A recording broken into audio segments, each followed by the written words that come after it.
Esta esfera, ahorita que vamos a entrar a Yesod, está conectado con la parte central.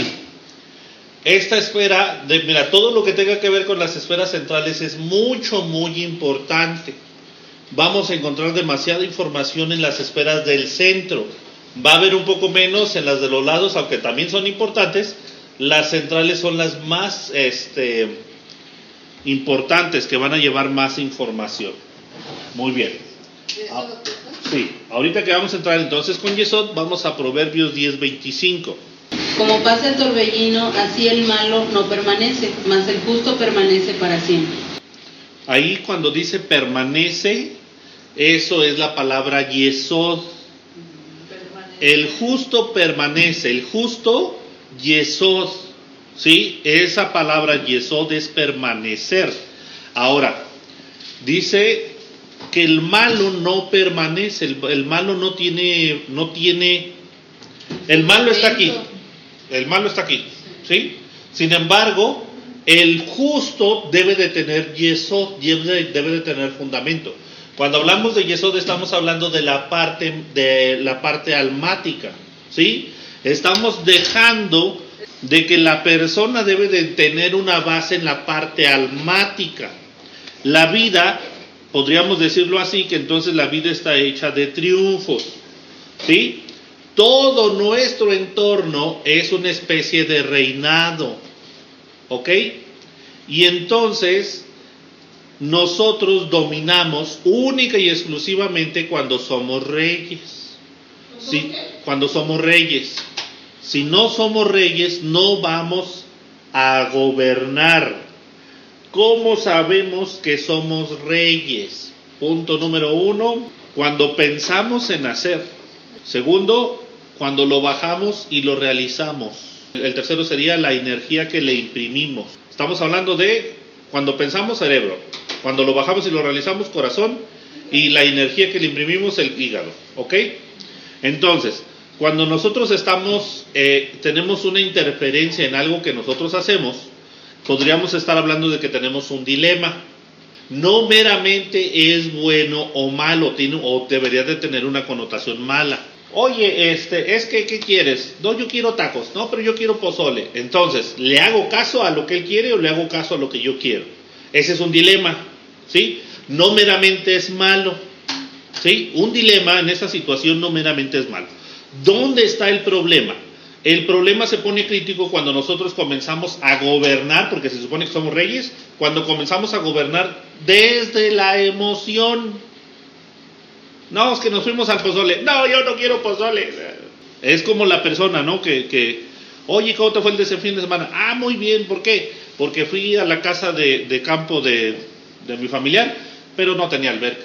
Oye, ¿comiste carne asada? Sí, pero no tenía alberca. Oye, ¿y te paseaste en el caballo? Sí, pero no tenía alberca. Oye, ¿y fuiste en la camioneta? Sí, pero no tenía alberca. ¿Sí? O sea, todo lo hizo bien, pero no tenía alberca. Entonces, estoy lidiando desde la emoción. Cuando entonces trabajo desde la emoción, ahí tengo un problema. Por eso nosotros tenemos que ser muy conscientes en la parte almática. Por ejemplo, ahí te va. Puedes tener a un par de gemelos. Y los dos gemelos, aunque nacieron en el mismo saco, vivieron de la misma persona, tienen una mentalidad completamente diferente ante una situación. ¿Sí? Entonces, los dos son físicamente iba a decir, sí, son iguales. Pero realmente en la parte almática no son iguales, son completamente diferentes, ¿sí? Entonces, podríamos decir que entonces el verdadero ADN es lo que nos hace diferentes a los otros. La parte que infunda nuestra alma, ¿sí? Eso que nos hace ser distintos a los demás, aunque seamos gemelos, eso es lo que nos hace diferentes. Ahora, ¿qué podríamos ver de eso? Que la realidad no es el cuerpo. Ojo, el cuerpo no es la realidad.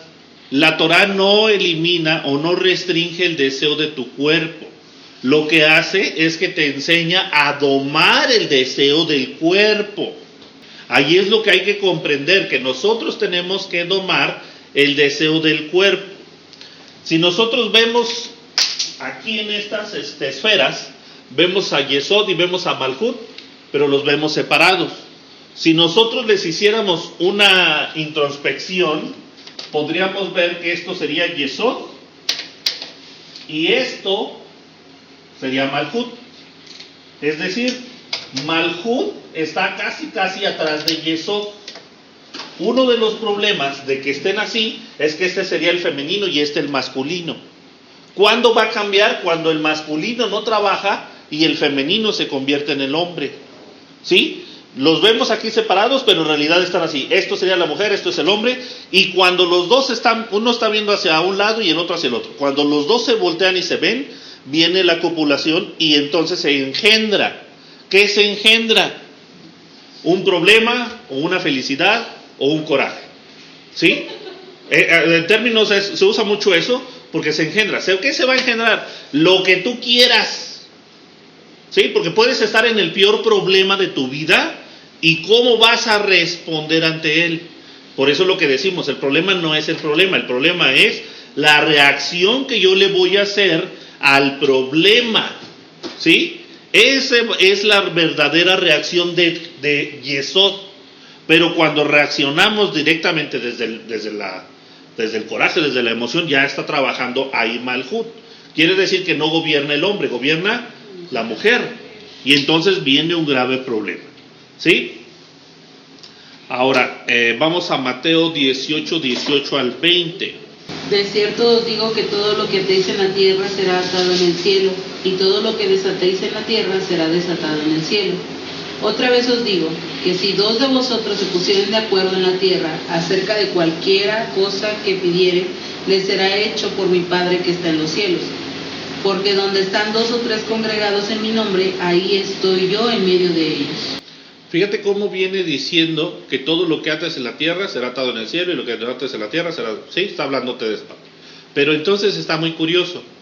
Te está hablando de una persona y a partir del 18 y 20 te está hablando de dos personas. ¿Sí? Si lo llevamos a un plano más profundo, quiere decir que una cosa es lo que tú haces, pero también otra cosa cuando unes a los dos.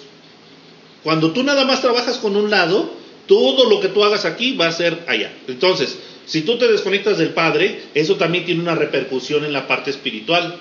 Si tú te conectas con el Padre, tiene una repercusión espiritual. Pero si tú unes el lado derecho con el lado izquierdo del cerebro, entonces todo lo que pidas al Padre va a ser hecho.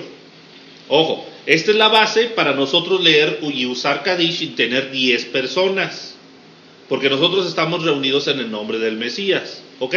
Ahora, ¿cuál es el problema aquí? Dice, 2 o 3 congregados, ¿en qué? En mi nombre. Pregunta. Entonces el problema es, ¿cuál es el nombre? Porque entonces muchas cosas que no se están solucionando en nosotros, ¿es por qué? Porque no estamos invocando solo. No te sabes el nombre. ¿Por qué no te sabes el nombre? Porque no tienes una base. Entonces tendría que ver con Elohim, que es la rectitud en lo físico.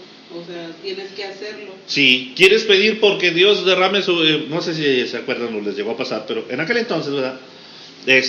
Yo pido por mi vida espiritual. ¿A quién se lo tienes que pedir? ¿A Elohim o a Adonai? Ahora, ¿para qué le pides a Adonai que haga algo en la tierra cuando tú estás trabajando mal con Elohim? ¿Sí me explico? Entonces, 2 o 3 se pongan en mi nombre. ¿Cuál nombre? ¿Cómo trabaja el nombre? ¿Dónde está el nombre? Porque no hemos visto, más o menos lo vimos a grandes rasgos, pero cada una de las esferas tiene un nombre del Padre. Entonces, ahí entra otro detalle, que no nada más es que yo pida, sino saber cómo voy a pedir, a quién le voy a pedir y por qué le voy a pedir y cómo es que le voy a pedir. ¿Qué tal si lo que yo estoy pidiendo es nada más para el aquí y el ahora, trabajando desde mi emoción y no estoy viendo el futuro del resultado de lo que le estoy pidiendo, que puede ser caótico? ¿Sí? Entonces, el problema es entender el nombre. Vamos a Romanos 8, 1 al 2. Ahora pues, ninguna condenación hay para los que están en Cristo Jesús, los que no andan conforme a la carne, sino conforme al Espíritu. Porque la ley del Espíritu de vida en Cristo Jesús me ha librado de la ley del pecado y de la muerte. Aquí tenemos una confusión, si lo vemos así. La ley del Espíritu de vida ¿en quién? Primero te pone el Mesías y luego te pone a Jesús. ¿Sí? Me ha librado de la ley del pecado y de la muerte. ¿Cómo? Entonces, ¿hay dos leyes? Sí hay dos leyes. ¿Cuál y cuál? Positivo y negativo. ¿Qué tipo de ley te está hablando Pablo? ¿La ley del Espíritu en el Mesías es positiva o es negativa? Porque es salvación. Porque está mezclándote a Cristo, te está mezclando un comportamiento. ¿Tú te comportas de forma negativa o de forma positiva? Pues de forma positiva. Entonces, dice, nos ha librado de la ley del pecado y de la muerte. ¿Esa ley es positiva o negativa? ¿Por qué? Porque todo lo que no deberías hacer es lo que hacías. Quiere decir que ahora que te comportas como el Mesías, estás del lado positivo. Entonces, ¿hay dos leyes? Sí, positivo y negativo. Por eso te acabo de decir 2 o 3. ¿Cómo tienes la mentalidad en 2 o 3?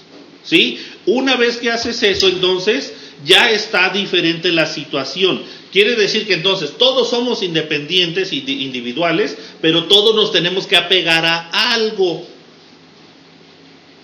Te acabo de decir que 2 gemelos pueden actuar diferente ante la situación, pero resulta que cuando te apegas a la ley no pueden actuar de una forma diferente.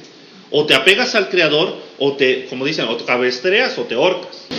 Estoy pensando yo en nuestra estructura, como estamos sido conformados, que también tenemos todos los seres humanos adentro una tendencia a lo malo. Sí. Una tendencia a seguir. O sea, tú estás hablando de la inclinación. O sea, que todo, la dualidad, ¿verdad? Sí. Bueno. Ese me vino solamente. Sí. Es que eso que está mencionando está conectado con el versículo 1. Es que están, Fíjese. Si hablas el 1 y el 2 y lo lees, están ahí las dos, Sí. la negativa y la positiva. Primero, vámonos con el 1. Ahora pues ninguna condenación hay para los que están en el Mesías Jesús, en el Mesías Yeshua, ¿ok? Los que andan, ahí te va la pregunta. Cuando los que están en el Mesías Yeshua, ¿tienen Torah o no tienen Torah? Tienen que tener todo. Ok, entonces, ya sabes que el Goy, Va de paso. aparte de que va de paso, no tiene Torah, ¿ok? Nosotros que somos Ger, ¿qué? Sí tenemos Torah, ok, entonces, quédate con eso. Versículo 1. Ahora pues, ninguna condenación hay para los que están en el Mesías Yeshua. ¿Por qué? Porque ellos sí tienen Torah, ¿ok? Ojo, porque cuando siempre que menciona a Cristo, o perdón, a Jesús, está hablando de perdón de pecados. Quiere decir que la persona cambió. Comillas, muchos guiños. ¿Sí? ¿Sí? Luego, los que no andan conforme a la carne, los que están afuera, ¿andan conforme al Espíritu o conforme a la carne? ¿Tienen Torah o no tienen Torah? Entonces, ¿les podemos aplicar los mandamientos? No. ¿Cuántos mandamientos hay? 613. 248. Ajá, 613. 365. 613 mandamientos. Divididos 600 en 240. en positivo y negativo. 263, Ajá. quedando 603. Entonces, cuando andas conforme al Espíritu, ¿de dónde vinieron estos mandamientos? Entonces, ¿son espirituales o son terrenales? Son espirituales. Entonces, tú andas conforme al Espíritu, ¿por qué? Tú andas. ¿Por qué? Porque tú obedeces. ¿Qué cosa? Lo que vino del Espíritu, lo que vino del Padre. ¿Hasta ahí vamos bien? Ok. Luego, versículo 2. Porque la ley del Espíritu, aquí ya se está metiendo a los que se supone andan en la Torah. Los Los conversos. ¿Sí? Dice, porque la ley del Espíritu de vida en el Mesías Yeshua me ha librado de la ley del pecado y de la muerte. Pero te está hablando 2 veces de ley. Quiere decir que el Ger ya debe conocer los 613 mandamientos. Dijimos que los 613 mandamientos los tienes que conocer en el primer año, si no, no te puedes bautizar. ¿Por qué? Porque aquí haces una inmersión a los 3 meses y no sabes los mandamientos. Es que yo sigo los mandamientos. A ver, mencióname el 421. ¿Sí me explico? Entonces, conocer los mandamientos es conocer que el mandamiento tiene positivo y tiene negativo. Tiene 248 positivos y 365 negativos. No es es que nomás hay 10 mandamientos y Jesús vino y cumplió. No. Entonces usted no está en el camino de la Torah. Andar en la Torah es aceptar los 613 mandamientos. Cualquier maestro que elimine Jukot, Mishpat o ¿cuál otro dijimos? 245 positivos. No, 248 como los miembros del cuerpo positivos. Negativos 365. Uno por cada día del año. Falta uno. Y ese no se cuenta, de los 365 falta uno para que sea el año, porque el año tiene 366 y ese día es el día de Yom Kippur, que es el único día donde tenemos oportunidad, ¿sí? Pero es otra cosa. El caso es que entonces, cualquier maestro que elimina Jukot, Mishbot, Mishpatim, está eliminando mandamientos. Por lo tanto, el video que les mandé, no, ese maestro no tiene escamas, tiene aletas, pero no tiene escamas. Hay que tener cuidado en ese aspecto. No podemos eliminar 613 mandamientos a todo el que se supone se acerca, porque de lo contrario no andas conforme a la ley, sino andas conforme a la... ¿Por qué? Porque puedo quitar o puedo agregar según lo que yo considere que diga el texto. ¿Sí? ¿Más o menos ya? Ok. Ahora, fíjate lo que dice Santiago 2:12. Así hablad y así haced, como los que habéis de ser juzgados por la ley de la libertad, porque juicio sin misericordia será con aquel que no hiciere misericordia, y la misericordia triunfa sobre el juicio. Quiere decir que entonces no te liberas de la ley entrando, ¿sí? Dice que seremos juzgados por la ley de... Ahí otra vez estás conectando con positivo o negativo, ¿sí? Entonces, es importante sí conocer los negativos para saber qué no vas a hacer. Por eso, si son 613, a ver, dime uno negativo. Simplemente el que acabamos de ver. No puedes borrar el nombre del Eterno. Ese es un mandamiento, 423. ¿Por qué? Porque entonces ya te lleva más detalles, ¿no? Quiere decir que entonces yo tengo que tener conocimiento del mandamiento. ¿Para qué? Para que cuando yo me encuentre con ese problema, el mandamiento por el medio del Espíritu Santo venga y te diga, eso no se hace. ¿Sí? Por eso tienes que saber los mandamientos. Y no atendernos a nuestra inclinación. Exactamente. Ahora, ahí entra otra vez. Lo que yo creo, considero, pienso no sirve. Es lo que el Padre dice. Entonces, ¿tengo que ser como todos y soy diferente a todos? Sí, pero cuando yo me comporto conforme a lo que dice la Torah, no me hago ni a derecha ni a izquierda. Me quedo en el centro. ¿Sí? Una vez que me quedo en el centro, yo estoy controlando la parte del alma, estoy controlando el cuerpo y no el cuerpo controlándome el alma. Eso es muy importante porque si el cuerpo regula, el cuerpo se lleva la emoción. Por lo tanto, va a ser lo que él considere, piense o se imagine. Lo que te decía hace rato, el maestro puede estarte diciendo el mandamiento y después verte que tú no lo obedeces, ¿te tiene que decir algo? No, porque si en el momento tú no lo entendiste, ¿qué va a lograr él con hacerlo después? Eso es algo que debemos interiorizar, ¿sí? No es importante el maestro, sino lo que dice la Torah. Por eso es importante el entender. Una vez cuando empezamos a hacer eso, entonces nosotros estamos entrando a la puerta del Seirampín. Yesod también se conoce como la puerta. Ojo, porque ahí estamos entrando a algo que mencionó Yeshua. Ojo, también ahí hay otra cosa. Yesod no genera luz.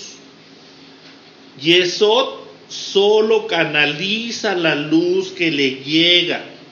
Esa luz viene de arriba. ¿Dónde va a canalizar esa luz? El Malhut. ¿Cuándo la va a canalizar? Cuando voltea y ve a su chaparrita. ¿Sí? Ay, volteó y ve a su chaparrita. Se engendró entonces una realidad. Juan 3, 12 al 13. Si os he dicho cosas terrenales y no creéis, ¿cómo creéis si os dijere las celestiales? Nadie subió al cielo, sino el que descendió del cielo, el Hijo del Hombre que está en el cielo. Mira, este versículo genera muchos conflictos, porque resulta que te dice el versículo 13, sino el que descendió del cielo. ¿Ya ves? Es que Yeshua es Dios. ¿Por qué? Porque Él es el único que descendió de arriba. Ahora, esto ocurre cuando nosotros ignoramos 100% la Torá. ¿Quién fue el primero que subió arriba y descendió de arriba? Moshe. Moisés fue el primero que subió arriba y descendió ¿con qué? Con la Torá. Ahora, el problema de agarrar versículos así es que nosotros nos agarramos a leer y no los vamos separando. Fíjate lo que dice el 13. Nadie subió al cielo sino el que descendió del cielo. ¿Quién? El Hijo del Hombre. No, pues es que él es Dios. Ahí está, él mismo se está diciendo Hijo de Dios. Pregunta, ¿a quién le dijo Dios? Y tú, Hijo de Hombre, dile al pueblo. Eso se lo dijo a Ezequiel, eso se lo dijo a Zacarías, eso se lo dijo a Daniel, eso se lo dijo a Isaías. Entonces, la palabra Hijo de Hombre no es exclusiva de Yeshua. Nosotros, por querer encasillar todo y no leer el antiguo, nosotros decimos, pues ahí está bien claro, es que Él es el Hijo del Hombre, Él es Dios, ¿sí? Quiere decir que la persona que es Hijo de Hombre tiene un nivel superior al hombre mismo. El primero que bajó información de arriba, es como el dicho ese, ¿no? ¿Cómo le llamaron al primero que puso una taza de baño? Artista. ¿Cómo le llamaron al segundo que puso una taza de baño? Plomero. ¿Sí? ¿Por qué? Porque no existían las tazas de baño. Una vez que instalas una, el que sigue ya tiene un nombre. El primero que bajó de arriba información fue Moisés. ¿Por cuánto tiempo? No. Primera vez, 40 días. Después, vuelve a subir perdón, a pedir perdón, otros 40 días. Y desde que hace, baja para hacer las tablas y vuelve a subir otros 40 días. Entonces, por lo menos se pasa 3 periodos de 40 días arriba recibiendo información y la baja. Subió 3 veces. La primera vez sube por la Torá, baja, rompe las tablas. Se enoja con los del becerro, sube a pedir perdón por ellos y Dios le dice, ahora te vas a hacer otras tablas. Viene otra vez y vuelve otros 40 días. Eso lo acabamos de leer en la porción, los invitamos. Aquí leemos la Torá. ¿Sí? Yo me quedé pensando ahorita. Buen ejercicio. ¿Qué Jacob no, él vio la escalera aquí. Él vio la escalera, él no bajó nada. Pero si lo vemos así, el único que subió y bajó por primera vez información, después de él, que era Mesías, que era Cristo, ¿sí? Que eso lo dice Hebreos y Corintios, si no me recuerdo. Entonces, enseguida lo menciona en el 14. ¿qué dice? Pues menciona a Moisés. ¿Qué dice? Dice, y como Moisés levantó la serpiente en el desierto. Pero ahí ya está hablando de otra cosa, de otra situación. Pero aquí lo interesante, porque ahí la palabra para levantar la serpiente es un nes, que es un asta, que será levantado, ¿no? Pero en esta situación, si lo vemos así, entonces el primero que lo hizo fue Moisés. De ahí aparecen los hijos de los hombres. Dice el salmista, ¿y qué es el hombre y el hijo del hombre? Para que tengas de él memoria. El mismo salmista hace una distinción entre el hombre y el hijo del hombre. Entonces, en el contexto judío, todo hijo de hombre es el que tiene conocimiento y conexión con el Padre. Otra vez los profetas, y tú, hijo de hombre, dile a la nación, y tú, hijo de hombre. Entonces, no es exclusivo del hijo. Quiere decir que él descendió con información. Esto sí, Yeshua es el único que estuvo arriba. ¿Por qué? Porque volvió a descender información. Ejemplo, la transfiguración. ¿Sí? Él se le pone la piel blanca, ¿como a quién? Como a Moshe. ¿Con quién está? Se considera con Moisés y con Elías. Entonces, si lo vemos así, él es el segundo hijo de hombre que puede bajar información. ¿Sí? En ese sentido. Quiere decir que entonces es necesario volver a bajar información correcta para el periodo de Yeshua. Por eso estamos hablando de la puerta. ¿Para qué? Para que esa puerta, si estaba desviada, a partir de Yeshua se corrija y pueda tener forma de volver a ingresar. ¿Ok? Vamos a Santiago 3, 2 al 6. Porque todos ofendemos muchas veces. Si alguno no ofende en palabras, este es varón perfecto, capaz también de refrenar todo el cuerpo. He aquí nosotros ponemos freno en la boca de los caballos para que nos obedezcan y dirigimos así todo su cuerpo. Mirad también las naves, aunque tan grandes y llevadas de impetuosos vientos, son gobernadas con muy pequeño timón por donde el que las gobierna quiere. Así también la lengua es un miembro pequeño, pero se jacta de grandes cosas. He aquí, cuán grande bosque enciende un pequeño fuego. Y la lengua es un fuego, un mundo de maldad. La lengua está puesta entre nuestros miembros y contamina todo el cuerpo e inflama la rueda de la creación. Y ella misma es inflamada por el infierno. Mira, todo este contexto está hablando de la lengua, de lo que se habla, de lo que se dice, y termina diciendo la rueda de la... ¿qué? De la creación. La rueda de la creación. Si nosotros lo vemos en el árbol, esto es la rueda de la creación. ¿Cómo? La información sale de Keter, pasa por todas las esferas, dijimos, tiene que pasar por todas las esferas, y una vez que baja, tú tienes que realizar lo que veíamos hace rato. Cuando tú realizas el mandamiento, tú estás retornando información arriba correctamente. Inflamar el último versículo. Inflamar la rueda de la creación. La rueda de la creación, pero ¿qué más dice? A ver cómo dice el versículo. Dice, la lengua está puesta entre nuestros miembros y contamina todo el cuerpo e inflama la rueda de la creación, y ella misma es inflamada por el infierno. Cuando estamos hablando del infierno, estamos hablando del Geinón, estamos hablando de fuego. Cuando hablamos de fuego, hablamos de juicio. Quiere decir que entonces, todo esto forzosamente tuvo que haber pasado por el portón o por la puerta de Yesod. ¿Para qué? Para que tú lo hables. Cuando no tienes un fundamento correcto, entonces la lengua va a generar juicio y juicio y juicio. Porque viene el mandamiento y lejos de que tú retornes luz, tú estás retornando otra cosa.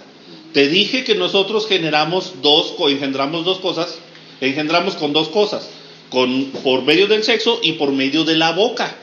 Entonces, ¿qué es lo que hablamos nosotros como para inflamar la rueda? ¿Por qué rueda? Porque todo el tiempo tú estás generando, tú no puedes estar estático.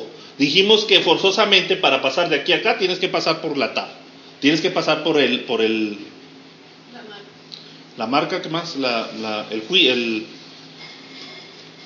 El pacto. Si tú no puedes llegar al Yesod, a la puerta, si no pasas por el pacto, pero eso significa un movimiento. Cuando tú te quedas aquí, estás otra vez inflamando la puerta sin generar nada positivo. Esa es la rueda de la creación. Quiere decir que entonces estamos haciendo algo mal. Ahora, todo lo que tú hablas, te guste o no, por lo general pasa por tu mente. Quiere decir que forzosamente tuvo que pasar por Yesod, ¿sí? Entonces, quiere decir que tienes un Yesod muy corto, un fundamento muy corto, cuando ni siquiera alcanzas a entender lo que dices y ya lo dijiste. Ya lo solté. Y eso nos muestra que no hay un buen fundamento. Por eso hay que tener mucho cuidado con lo que hablamos. Juan 10, 7 al 9. Volvió pues Jesús a decirles, de cierto digo yo soy la puerta de las ovejas. Todos los que antes de mí vinieron, ladrones son y salteadores, pero no los oyeron las ovejas. Yo soy la puerta, el que por mí entrare será salvo, y no entrará y saldrá y hallará paso. Mira, ese versículo es usado, si te acuerdas, es usado para hablar mal en contra del tal están. ¿Del qué? Del tal están. Del adversario. Del enemigo. ¿Sí? ¿Por qué? Porque resulta que las ovejas tienen que seguir al pastor. Y ahí mismo te dice, todos los que vinieron antes de mí son ladrones y salteadores. ¿Salteadores y ladrones de qué? De la información correcta. En el 9 dice, yo soy la puerta. El que por mí entra será salvo, entrará y saldrá y hará pastos. Quiere decir que entonces, para que tú encuentres salvación, tienes que encontrar una pared que te genere salvación. Una puerta. Tiene que haber, después de la puerta tiene que haber una pared. Forzosamente tiene que haber una pared. ¿Por qué? Porque tú no puedes tener salvación. ¿Cómo te diré? ¿Se acuerdan cómo nos mojamos hace rato por la lluvia? ¿Se mojaron? ¿Por qué no se mojaron? Porque estamos a salvo.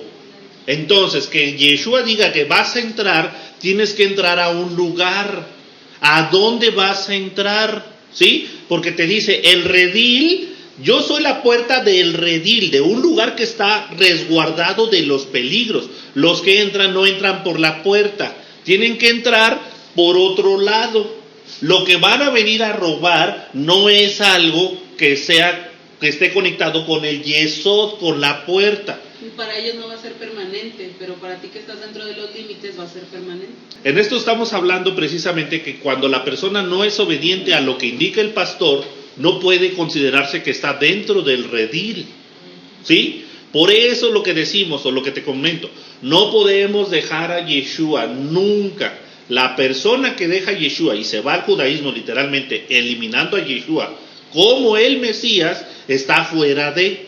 Por eso, por ejemplo, cuando escuchamos algunos maestros que son judíos y que rechazan netamente a Yeshua, hay que entender que lo que ellos hablan de Cristo, ellos no hablan de Yeshua.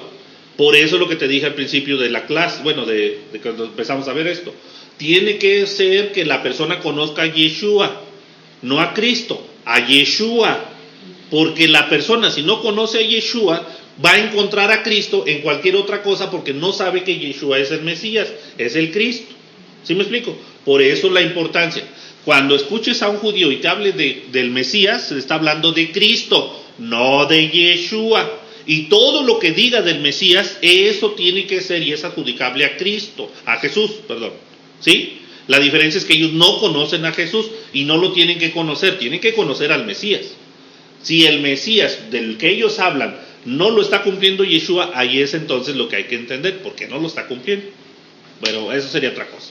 Ahora, si estamos hablando entonces de un pastor, estamos hablando de un redil, estamos hablando de que ese redil tiene que ser cuidado.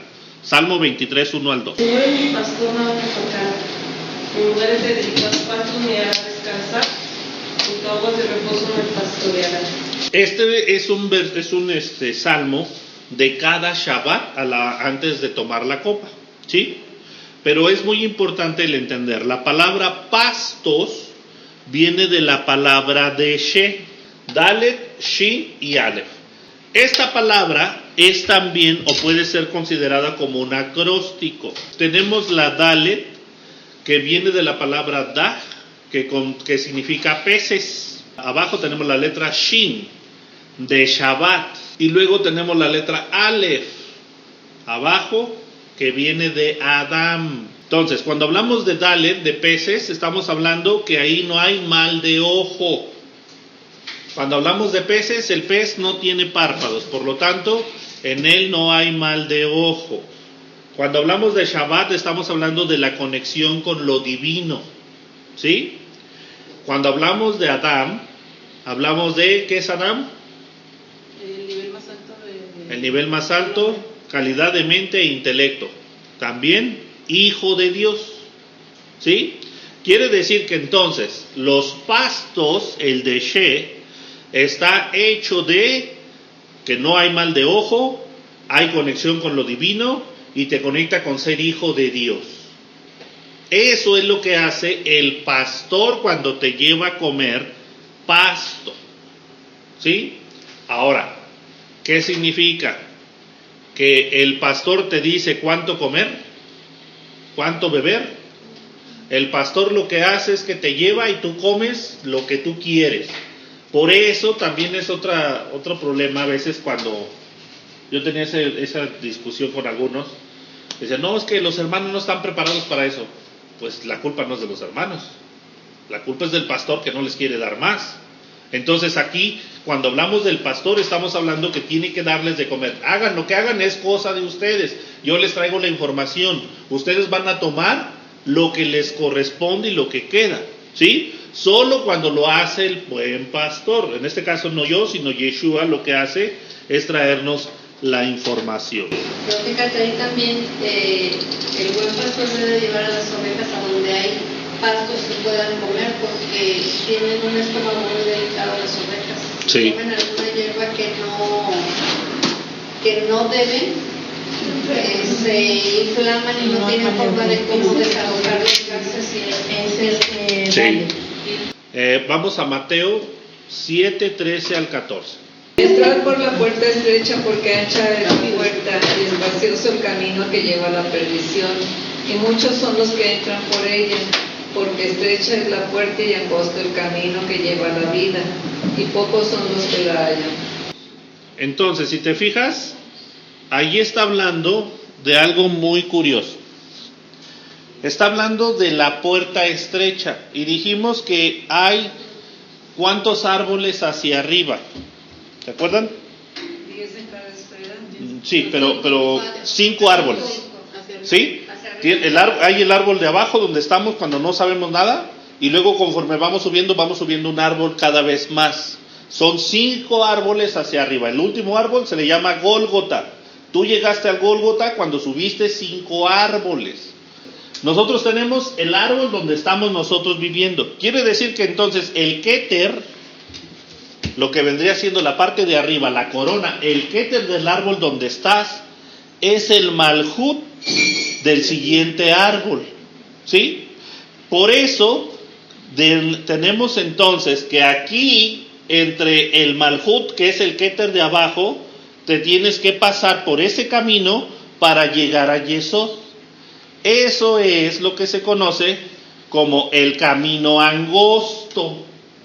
Este caminito entre el Keter y el Yesod, entre el Keter de abajo y el Malhut de arriba, que vendría siendo, entre el Keter y el Yesod de arriba, es el camino angosto. ¿Sí? Quiere decir que entonces el Malhut de abajo es el Keter de arriba. Oye, todo que estamos aquí abajo. Sí. ¿Sí? Cuando comienza a corregir, va subiendo. Quiere decir que el Keter, tú llegaste al Keter de tu árbol de abajo, ¿cuándo? Ay, es que creo que hay más. Creo que está la Torah. Creo que está el conocimiento. Creo que estás elevando la conciencia. Pero ojo, por eso te digo, para que tú subas, o sea, porque no puedes decir, ay, sí, yo tengo mente, pero ¿a poco el otro no tiene? Sí, sí tiene, pero su mente está en el árbol de abajo, se mueve abajo. Con el pacto. Entonces, si no está en pacto, ¿cómo va a pasar? Si no brinca por el pacto, no puede llegar al Yesod de arriba. Ojo, ahí, vámonos por partes. Vas a entrar por la puerta estrecha, ¿porque qué? Porque ancha es la puerta. ¿Hacia dónde? Te lleva a la perdición. Ojo. Y espacioso es el camino que lleva a la perdición. Mira, vámonos por partes. Este es el camino estrecho, pero hacia abajo el camino es amplio y te lleva a la perdición. Es amplio. El camino hacia arriba, ¿qué más dice? Y muchos son los que Sí. por ella, porque estrecha es la puerta y angosto el camino que lleva a la vida, y pocos son los que la hallan. Cuando vas hacia arriba, aquí el camino es angosto, no es amplio como acá que tienes para dónde moverte. Cuando vas hacia arriba no hay espacio hacia dónde moverte, es angosto. ¿Y qué más dice? ¿En la puerta? Porque estrecha es la puerta y angosto el camino que lleva a la vida. Ah, Pocos son entonces, los que la hallan. cuando ya cruzas el camino angosto y llegas a la puerta, al Yesod, encuentras el camino a la vida. ¿Por qué? Porque dijimos que esto es ¿qué? El Seirampín. El Seirampín es tus emociones. Entonces, tú entraste a la puerta de arriba y entonces tú controlas el cuerpo de abajo. Tú dominas tus emociones. Tú dominas, pero tuviste que entrar por la puerta angosta para llegar a Yesod. Si tú no llegas a Yesod, si tú no llegas al fundamento, tú estás trabajando en el árbol de abajo. Por lo tanto, tú nunca vas a subir. Tú siempre te vas a quedar abajo. ¿En dónde? En donde es espacioso, porque aquí si te fijas estás en la parte espiritual. Tú haces con tu vida lo que tú quieres. Dijimos que ahí comes de balde. Sí. ¿Por qué? Porque no tienes que obedecer nada. Porque si yo quiero subir, tengo que tomar el pacto y eso va a significar que tengo que reducir mi comportamiento y entonces voy a batallar porque ya no es lo que yo quiero, sino lo que el Padre ordena. Entonces ahora ya no me sirve lo que yo considero. Como estamos hablando de Seirampín, la persona llegó arriba y empezó a decir, creo que hay algo más que lo que me dicen. Sí, creo que aquí el Señor, sí. Llegaste al Keter de donde estabas y tú dices, es que esto no puede ser todo. Y entonces tomas la tab y empiezas a caminar hacia arriba. Así llegó la persona. Por el camino angosto. ¿Por qué? Porque ellos no quisieron hacerlo. Sí, yo les decía, miren, hay que guardar el día de reposo. No, es que eso ya es imposición, es que no sé qué. ¿Por qué? Porque ya se vuelve angosto el camino, ya no es hacer lo que te quieras. Fíjate, esta partecita esto técnicamente el Malhut está aquí. Todo el serafín está inmerso en el Malhut de abajo. Eso es estar frío. Y cuando subes arriba, es el mundo de Asia, es estar caliente. Pasas de frío a caliente. Pero tuviste que pasar otra vez por medio del puente. Nada más hay un camino para llegar a la base. Pero la base, otra vez, el Yesod no genera luz. Él distribuye la luz que le llega de arriba. Pero esta luz va a llegar a partir de la parte espiritual, no de la parte almática. Ahí es donde se refiere a Apocalipsis, que si ni fueres frío ni fueres caliente. Sí, estás en medio. Te quedaste en la puerta. ¿En cuál puerta? En Jesús. Para mí todo es Jesús. La Torah es Jesús, todo es Jesús. Oye, pero Jesús te lleva al Padre. No, para mí todo es Jesús. Porque Jesús es Dios. Sí. Incluso hasta en la Torah. Y hay personas que, es que tienes que ver todo en la Torah a Jesús. Sí, pero la Torah no es para que veas a Jesús, para que veas al Padre. ¿Por medio de qué? Del comportamiento que te enseñó Jesús. Porque Él es el maestro, Él es el buen pastor. Entonces, todo se trata de lo que decíamos el otro día. Y ahora voy a quitar un hook. Porque ya veía lo que el video que les mandé. Esta persona dice, es que cayó la sangre en el propiciatorio. Sí, pero esa sangre no era para perdón de pecados, era para limpiar el templo. Entonces, como Jesús hizo la propiciación, ya expiación ya no, el día de expiación ya no es necesario. Entonces ya te quitaron un hook, porque Jesús es el sacrificio. O sea que te van quitando mandamientos. Sí, porque como todo es Jesús, todo es Yeshua, entonces incluso te dicen, es que te vas a perder porque pierdes a Jesús. No, Jesús es la puerta. Por eso te digo, Él es la puerta, tú tienes que entrar hacia adentro. Él es el que te cuida en la puerta, Él es el camino. ¿El camino a dónde? El camino del pacto, ¿sí? Entonces, no, por eso es lo que te digo, tampoco se trata de que elimines a Jesús. No, hay que saber cómo es Yeshua, para qué función, rol y propósito. Entonces, Él te va a llevar a la siguiente etapa, pero siempre de la mano de Él. ¿Por qué? Porque somos Ger, no somos del pueblo, ¿sí? Forzosamente Yeshua tiene su rol y función, pero cuando hablamos de Cristo ya hablamos de otra situación diferente. ¿Más o menos? Sí. Ok, entonces, se supone que entonces tenemos que trabajar sobre la emoción, dijimos, ¿sí? Debemos estar en pacto para poder comenzar a cambiar. La persona que no está en pacto nunca va a cambiar. Ojo, porque eso también significa que no se lo puedes pedir a cualquier persona. La gente que no le interesa el pacto suena feo, pero ni siquiera te sientas mal por ellos, porque ellos adoran el sol, la luna y las estrellas. Eso los regula. Por lo tanto, no les interesa el Padre. El mandamiento es para el pueblo. ¿Sí? Ok. Entonces, esta esfera, como te estoy diciendo, que está conectada con... ya lo quité. Estaba conectado con Malhut. También está considerado con el pacto de la sexualidad. Quiere decir que entonces el uso correcto de Yesod implica pureza, canal limpio, dominio del deseo, que eso es muy difícil. Se puede, pero es muy difícil. Y fidelidad al propósito divino. La caída de Yesod se da en la dispersión energética, que sería lujuria, mentira, manipulación, falta de integridad. Con eso vemos a veces el problema con el Yesod. Vemos la lujuria, la mentira, la manipulación, la falta de integridad. Ahora, por eso esta esfera también se conoce como la esfera del Tzadik, del justo. Cuando hablamos también de la sexualidad lo estamos conectando con José. Esta esfera es la esfera de José. ¿Por qué? Porque José resistió ¿contra quién? Contra la esposa de Potifar. Con la esposa de Potifar. Por lo tanto, esta esfera se conoce como la esfera de José. Y José también se conoce como el Mesías sufriente. Quiere decir... venció sobre la lujuria. Ajá. Quiere decir que si entonces es el Mesías sufriente, Yeshua también es el Mesías sufriente. Yeshua, ¿sí? Su comportamiento lo hace generar entonces el Mesías.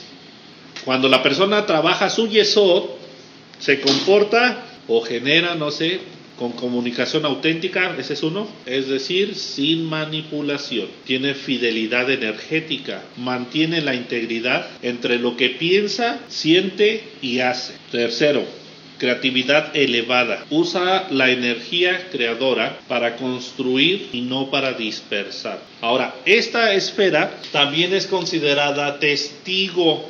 Ser testigo también es ser yesod. Quiere decir que la persona no puede ser testigo. ¿Y me seréis testigos? Entonces, lo que se habla tiene que ser importante, tiene que estar conectado con la realidad. Pero eso no es el punto. 1, 8 al 9. Dice el 8. Pero recibiréis poder ¿cuándo? Cuando haya venido sobre... Bueno, si lo vamos así. Recibirás poder. Cuando hablamos de poder, hablamos de... Tienes que conectarlo con... la fuerza, tienes que conectarlo con Geburah. Quiere decir que estamos hablando también de juicio. Dijimos que el juicio no meramente es bueno ni malo, es juicio.